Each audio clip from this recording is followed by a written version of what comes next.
Hi friends, welcome to our channel. నేను మీ శిల్పారెడ్డి.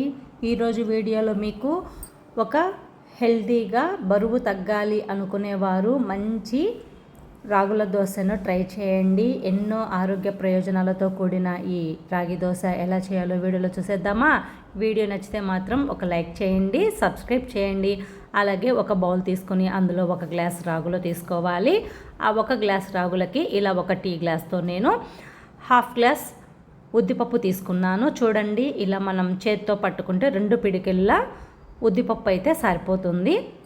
ఇలా ఉద్దిపప్పు తీసుకున్న తర్వాత హాఫ్ టీ స్పూన్ మెంతులు కూడా తీసుకోండి, చాలా మంచిది. అలాగే ఒక చిన్న టీ గ్లాస్తోనే దోశ క్రిస్పీగా రావడానికి బియ్యం కూడా తీసుకున్నాను. అలాగే 10 బాదం పప్పులు కూడా కడిగి నానబెట్టుకోండి సపరేట్గా. ఇప్పుడు మనం ఈ రాగులు, ఈ బియ్యాన్ని శుభ్రంగా 2-3 సార్లు కడిగి తీసుకోవాలి. ఇలా మంచిగా ఈ రాగుల్ని కడిగిన తర్వాత ఒక మూత పెట్టేసి, అంటే మళ్ళీ మంచినీళ్ళు కొద్దిగా పోసుకొని రాగులు మునిగేటన్ని నీళ్లు పోసుకొని మూత పెట్టేసి కనీసం ఇవి ఒక 5-6 గంటలైనా నానబెట్టుకోవాలి.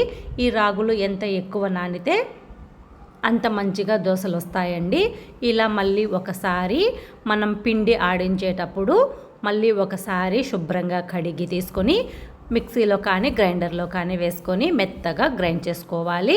అలాగే ఒక 10 నిమిషాల ముందు కొద్దిగా అటుకులు కూడా కడిగి శుభ్రంగా నానబెట్టుకోండి.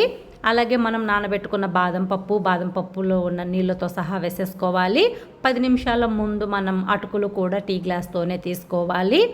దోశ కొంచెం క్రిస్పీగా రావడానికి ఇవి కొద్దిగా వేసుకొని పిండిని మెత్తగా గ్రైండ్ చేసుకొని నైట్ అంతా పిండిని ఇలా మనం పులియబెట్టాలి. చూడండి, దోశ పిండి ఎంత బాగా పులిసిపోయిందో. ఇలా పిండి పులిస్తే దోశలు చాలా బాగా వస్తాయి. ఇలా మీరు ఒకసారి హెల్తీగా రాగి దోశలు ట్రై చేయండి. బరువు తగ్గాలి అనుకునే వాళ్ళు, హెల్త్కి చాలా చాలా మంచిది. అలాగే ఇందులో కొంచెం రుచికి తగినంత సాల్ట్ కూడా వేసుకొని పిండిని మళ్ళీ ఒకసారి బాగా కలుపుకోండి. క్వాంటిటీలన్నీ మనం కొంచెం ఎక్కువగా చేసుకోవాలి అనుకుంటే పెంచి చేసుకోవచ్చు, లేదా ఒక గ్లాస్ రాగులైనా చేసుకుంటే సరిపోతుంది. ఇప్పుడు ఒక ప్యాన్, అంటే దోశ ప్యాన్ని వేడి చేసుకొని కొద్దిగా ఆయిల్ వేసుకొని దోశ పిండిని మనం ఇలా మనకి కావలసిన సైజులో దోశలు వేసుకొని కొద్దిగా ఆయిల్ కూడా వేసుకొని ఈ దోశని కలర్ మారేంత వరకు కాల్చుకుంటే ఎంతో రుచిగా ఉండే రాగి దోశ రెడీ అండి. సింపుల్గా మీరు ఇలా బరువు తగ్గాలి అనుకునే వాళ్ళు ఇలా ఒకసారి రాగి దోశ ట్రై చేయండి. రాగి జావే కాదు, ఇలా కూడా ట్రై చేయండి, చాలా చాలా మంచిది.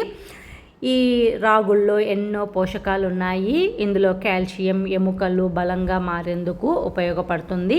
బరువు తగ్గాలి అనుకునే వాళ్ళు ఇది సరైన రాగి దోశ అండి. రక్తహీనత తగ్గిస్తుంది. ఇందులో ఐరన్, ఫైబర్, కాల్షియం, ఎముకలు బలంగా మారేందుకు చాలా చాలా మంచిది.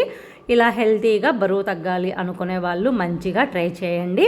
ఫ్రెండ్స్, ఈ వీడియో నచ్చితే లైక్ చేసి సబ్స్క్రైబ్ చేయండి. Thank you for watching video.